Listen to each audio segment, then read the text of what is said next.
Жас-талап.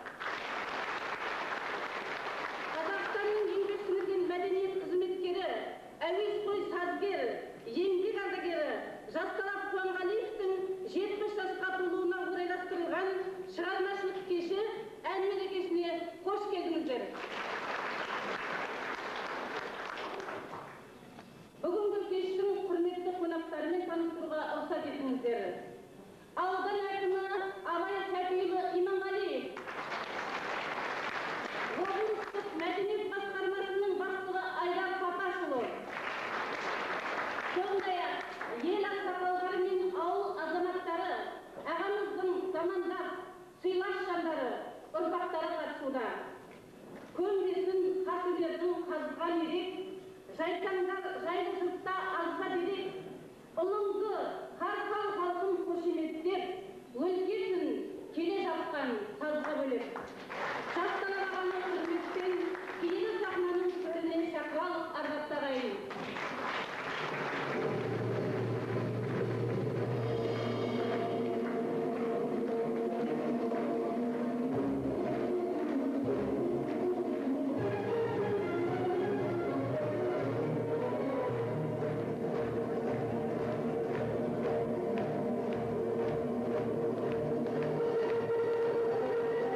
Қарамай майласына ірісіне, талантты қадірлейік тірісінде, ендеше сөз берелік сыр толғасын өкшелес өнердегі інісіне. Осы топырақтың түлегі, Қазақстан білім берушінің үздігі, республикалық шешендер сайысының бірнеше дүркін жүлдегері, публицист, Қазақстан журналистер одағының мүшесі, ақын ұстаз, аудандық мәслихат депутаты Тілеш Жарықбайға сөз беріледі.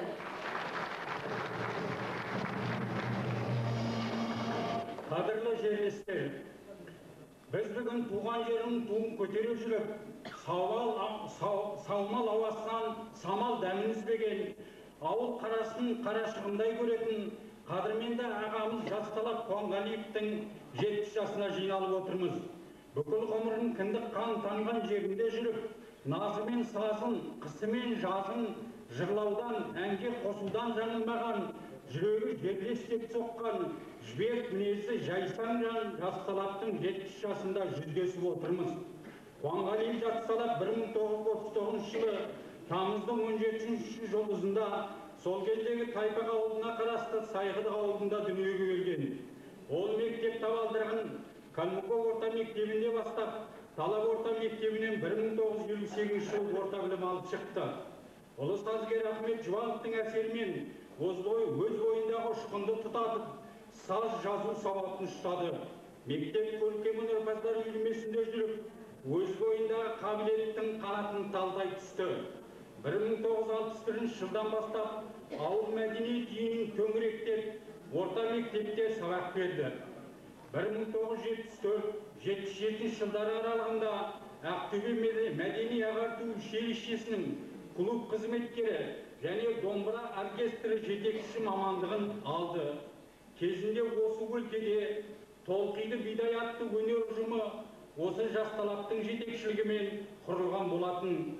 18 жасында Мәскеуге барып, 4-ші бүкілодақтық жастар фестиваліне қатысып, өнерге сол кездің өзінде мойын бұра бастап еді. Әр кезде алған мадақтаулары мен мадақтамалары санын санап болмас. Ең бастысы 40-тың үстінде ән жазып, елге танылуы, қарапайым азамат атағын әйгілеп тұрғандай. Мен осы сөзімді Жәкеңнің жан тілектестері Базарғали Қуатов, Сайын Құбашев, қарындасы Ақмаржан Таубаеваның ақ ниеттеріне қосылған соң айтып тұрмын. Бұл Жасталапты жалғыз жалаулатып тұрмағандығымның айғағы. Адам ретінде адамның асыл қасиеттерін бағалауды борыш деп санауымның куәсі. Өнерге өлшем тұрғысынан қарай отырып, кейінгі ұрпақты өнегелі өмірге иландыруымның нанымды жолы. Сазгер ағамыз туралы әлемдік деңгейде ештеңе жазылмады деп өкпайтуға болмайды. Әркімнің өз тұғыры шығар биігі бар. Сол биіктен көріне білген жанның бәрі дарынды, бәрі дара. Тәйірі Жасталап кімелді деп ешкім айтылмас, айтуға да дәті бармайды да. Себебі Жәкең осылай аталып өтуге тиісті емес, атақталып өтуге тиісті жан. Сондай-ақ осы жиын оның өзіне емес, өзгемізге керек. Ұлықтауға емес, ұрпақ үшін қажет. Тарақтап айтар болсақ, жасынан қазақтың қара домбырасын өзіне серік етіп, ән күйін еншілеп, екшеп, өнер мұратына жеткізер жанды іздесең, елден емге таппас едің. Ал осы жолда Жасталапты айтпағанда кімді айтамыз? Сондықтан да оның алдына кім шыққандай? Ғажап, мектеп партасында жүргенімізде ең соңғы сабақ болатын ән сабағынан ешкім қашпайтын. Домбыра баянын арқаланып келетін мұғалімімізді күтетінбіз. Қағылез, жағына пышақ жонғандай Жасталаптың жасқанғандықтан емес, өнерден жасқанғандықтан сөйтетінбіз. Ал сол өнердің құрметтеуді, сәйгүлік жүрегіміздің жүзін нұрландырған, өнерді сүюдің саналы жолын санамызға сіңірген осы ағамыз еді. Халықтың, шәмшінің, әсеттің, ескендірдің әуезді әндерімен аузымызды ауыздырғанда осы Жасталап. Құрманғазының, Динаның, Тәттімбеттің тәтті күйлерін тәңірімізге енгізіп, таңдайымызға салғанда осы Жасталап. Жасты да, жасынсызды да айнұрсақтап жүретін әндер бар. Қол үзе алмайсың, қол үстемде қолқаңда тұратын қимас қоныс қонған ауылдай анда-санда әңкі-тәңкін шығаратын, жүрек жүйкеңді, серке сезіміңді сілкінтетін махаббат туралы ән жазу жас талаптың кәнігі кәсіп емес. Десе де қиялында қанат қақтыратын, көкірегінен көктем көгершін ұшыратын бір нәзік өлкемізге Жәкен қайта-қайта аттасын тірей береді. Неге? Сүйіп күюдің әліппесі әлі де келе жатқан үлкен әңгіме. Оның шешімін шығарып нүктесі әлі қойылған жоқ. Бұл жөнінде ақындардың да арқаланған азабы аз емес. Соның бірі Ақштап Бақтыгереева. Ерекше шырқалған ән бүгін түсініп жүрсің бе барлығын, абайла адасып қалма сен, мүмкін мен шығармын тағдырым дейді. Десе дегендей-ақ, айтса айтқандай ау, тағдырын талайдан іздемей, таңдағаннан іздеу, санасызға емес саналыға, сезім құдіретіне жүгінгенге бұйырар ба? Демек, ақын құдіреті, кейін сазгер құдіретіне ұласып, әдемі әсерлі сөз айдай әлемге ән болып тарады. Мектеп оқушыларына махаббат туралы ән айтуға рұқсат берілмесе де, осы әнді талай айтқанбыз, тамсана тыңдағанбыз. Оны мұғалімдер естіп жүрсе де үндемейтін, бізге сый көрсетпесе де ән құдіретінен ығысатын. Сөйтіп жақсы ән, жан дүниеңді қозғар әдемі шумақтардан соң туатынын мойындайсың. Өнер бір ауыз сөзбен өлшеуге келмейтін, кесіп пішуге көнбейтін кең байтақ өлке. Біз үшін оның алдыда жарайды. Кез келген кісіге ауыздығын салғызып, байлауын шештіретін оңай олжа емес. Ал осы арғыма қалам, күміс көмбе, жасталап ағамыздың балапан кезінен бағына байланған тұмары егіз сыңар болып келеді. Соның бірі туған жер тақырыбы. Ән құдіретіне туған жерге арналған ән жырлар аз емес. Осы бір жатса да тұрсам да есіңнен еш кетпейтін бөлек жаққан бір әлем ғой. Соның ішінде 90 жасы тойланар жуан елі жайсаң жандарға ұя болған, қанатын қатайтқан, қаламын ұштаған, сезім әлемін әлдилеген ерекше өлке. Осы өлкеге арнап ақындар өлең, сазгерлер ән шығарды. Тілге тиек етсек, туған жерін жырға қосқан Қадыр Мырзалиев, Боранғали Ырзабайұлы, Сағынтай Бейсенғалиев, Шарифолла Сәниев сынды ақын азаматтардың сөздеріне жазылған әндер сазгердің туған жерге деген ыстық ықыласы, терең тебіренісін айшықтайды. Өзгемізді тұнығы осымен тыныс алған, арқамызға топырағы мен жусанының табы қалған иісі сіңген туған жердің тылсым тіні мен мұндалап шақырғандай әсер билейді. Сөйтіп сезім шуағы көзіңнен жас болып тамады. Бойымызға сіңген нәрсе өмір бойы ойымызда жүреді. Бұл ана тақырыбы. Бала болсын, дана болсын, ананы ешкім айналып өте алмайды. Сөйтіп ана құдіреті аяғыңды басқан сайын алдыңнан шығады да тұрады. Жасталап ағаның анасын көре қалдық, қолынан дәм таттық. Мейірім мерейі төгіліп тұрған асыл жан еді. Осындай жандарға арнап жазылған асыл ана сөзі Нұрмет Баймұхамбетовтікі. Ана мен әсем бәрі де сөзі Нұргүл Алпысбайқызынікі. Әлди дегенде жырдызбейін дедің бе, алып қашып апамнан сүйгізбейін дедің бе, есік тіштен ілгенде жел ашпасын дедің бе, мен арқалап жүргенде жер баспасын дедің бе деген үлкен ұлы ақын Сағын Жиенбаевтың сөзіне жазған әні жыр сүйер қауымның жүрегін жаулап алғалы қашан. Елге сыйлы сазгердің әкесін бәрімізде бір тұтатын едік.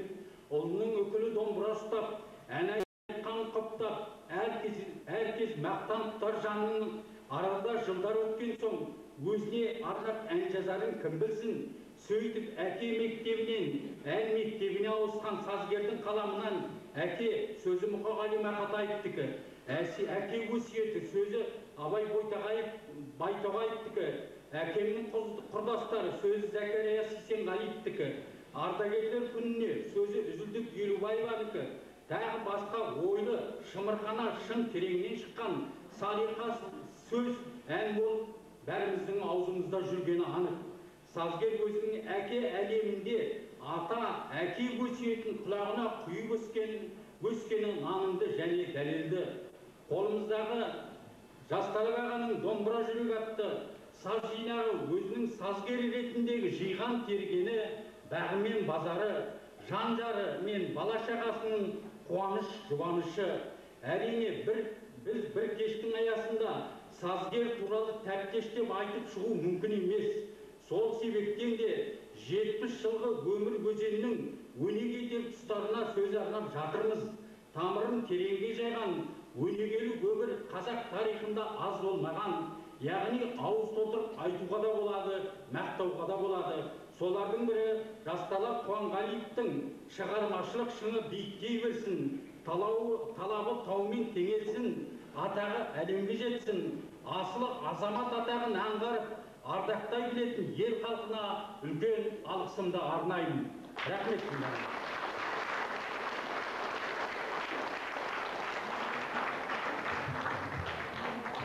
Ақын Боранғали Ырзабаевтың сөзіне ән, жыван жарғы, сахнада мәдениет қызметкері Гүлсара Ақжайықова, Инабат Қуанғалиев.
Сол арқылы бейік менің берейін деп, Шыбан ақын жырлағандай, жас талабағаның кіндік қаны тамған жерде арналған ән сайғұдық жыраным.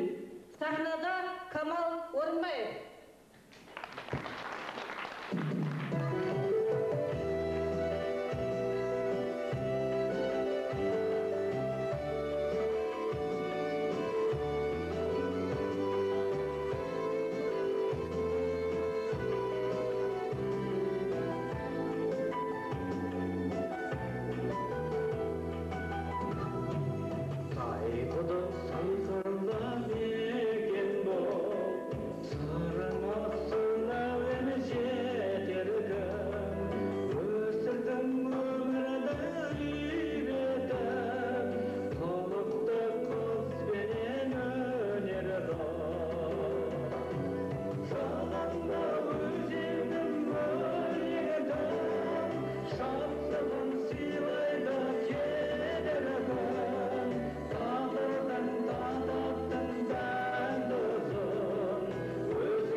Қарымды қаламгер, жас талабағаның замандас ұстазы Бадырғали Қуатовтың құттықтауы. Қадірлі Жәке, 70-тің желкесіне қонған қуанышты күнің құтты болсын. Сені әркез абырой биігінен көруге тілектеспін. Хат жолдаушы құрдасың Бадырғали. 24 қараша, Орал қаласы. Жастық шақтың жалынды кезеңдерін әндеріне арқау еткен жас талабаға жерлесі Шарифолла Салиевтің де сөзіне біраз әндер жазды. Оны жаңа тілестің баяндамасында тыңдадыңыз. Сол Шарифолла ағамыздың құттықтау лебізін тыңдаңыз. Осы өмірге әкелген анаң менен әкеңнен ертайылып сым тағдыр осқылаған тікенмен, тікентіліп табанды маңдайға да қадады. Біраз уақыт өзендеп жазды талай жараңды. Болған менен тар ұяң, қол ұстасып мәрияң, кему қайда жыл сайын тола түсті дарияң. Дарияңды тасытпай, жігеріңді жасытпай, қоңыр күймен күнкештің даңқ атаққа асықпай. Өнерге аяқ басқанда әннен өлең қос қолдап, 70 жасқа жетірсің, құтты болсын жас талап.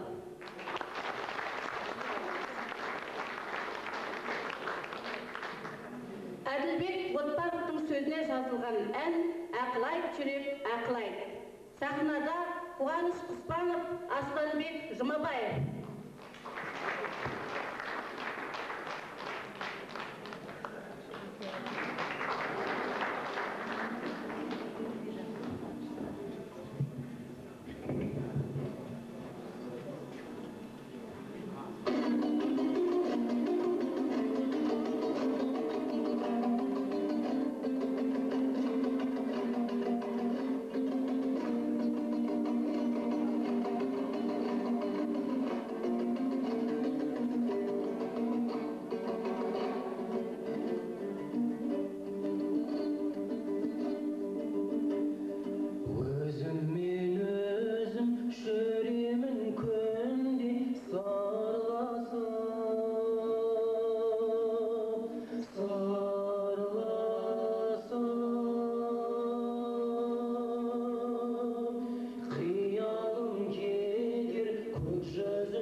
Жастар ағамыз шығармашылықпен айналысып қана қоймай, ұл-қыздарын да киелі өнерге баулыған ұстаз әке. Қуанғалиевтердің жанұялық ансамблі шырқаған шырайлы әндерді халық сүйсіне тамашалайды. Өнер жолына түскен ұлдары мен қыздары бүгінде әке тойына тартусыз келген жоқ. Сахнада Бибінұр Қуанғалиева, ән «Орал кеші».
жазылған ән «Ата заңым, ардағым».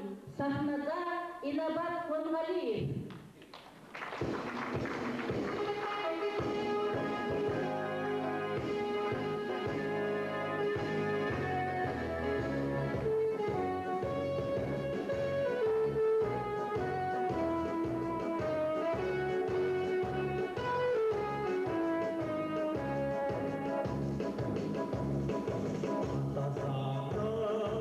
Алтын заңым ардағым, аяламын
жылуын берген Мария апамыз бүгін біздің ортамызда. Жұман ақынның сөзіне жазылған Ғұбайдолла ағамыздың әні «Ғашық болып өтерміз» әні Мария апамызға және осы залда қатысып отырған барлық аналарымызға арналады.